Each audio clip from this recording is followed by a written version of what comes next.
जादू टोना जैसी चीजें खतरनाक है, लेकिन जब उनका प्रयोग एक बहू के हाथों होता है तो वो कितनी मजेदार हो जाती है, खुद देखिए। रामगढ़ गांव में सुधा रहती थी।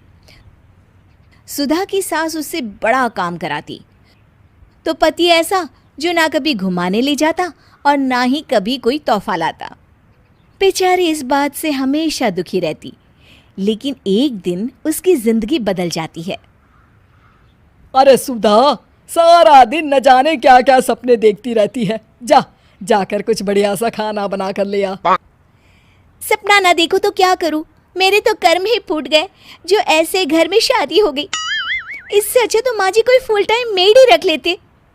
ओहो, बढ़िया ही फुल टाइम मेड रखने वाली। मेरे बेटे के लिए तो विलायत से रिश्ते आ रहे थे।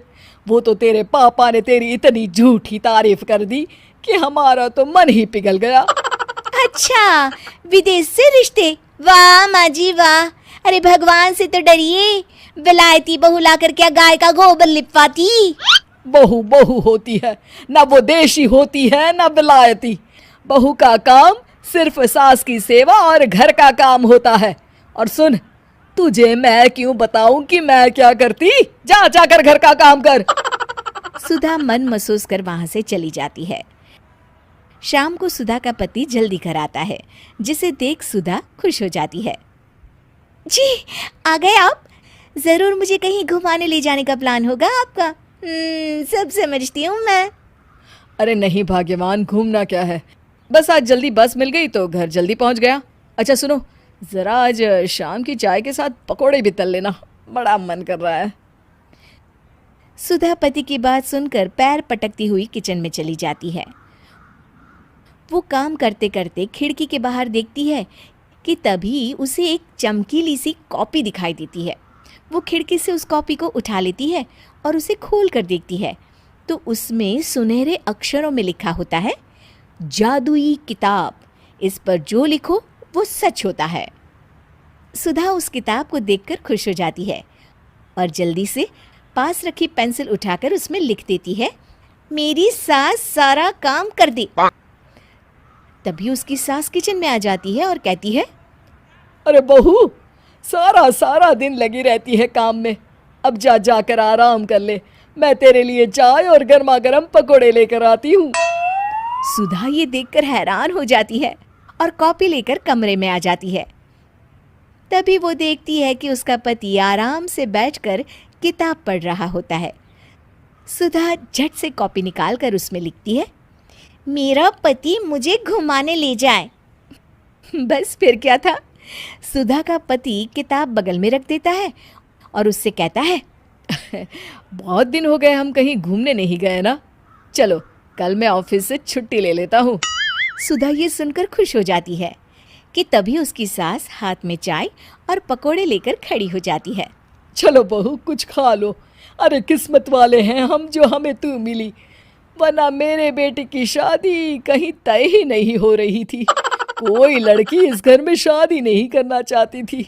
ले बहू, खा ले। अब तो सुधा की बल्ले बल्ले हो गई थी। सुधा की सास और पति बस उसके इशारों पर घूमते। एक दिन सुधा को सास का हार पसंद आ जाता है। वो सास से कहती है, माँ जी कितना खूबसूरत हार है, क्या ये हार आप मुझे दे देंगी? ओए होए, बढ़िया ही, मुझे दे देगी? अरे तेरी माँ ने दिया है ना मुझे, जो मैं तुझे दे दूं? मैं अपने एक भी गहने तुझे कभी नहीं दूंगी। तभी सुधा अपने कमरे में जाती है और कॉपी में लिख देती है, सास के सारे गहने मेरे हो जाए। अब क्या था, थोड़ी ही देर में सास एक संदूक लेकर उसके कमरे में आ जाती है। बहू ये ले। ये क्या है माँ जी? बेटा ये मेरे गहने हैं, अब मुझ बुढ़िया पर तो ये अच्छे नहीं लगते। तेरी तो उम्र है पहनने उड़ने की, ये ले गहने तू ही रख ले। तभी सुधा की नज़र उस हार पर पड़ती है जो सासू माँ ने पहना है। और माँ जी ये हार जो आपके गले पर है? सास हार उतारते हुए कहती है, हाँ बहू ये भी ले ले।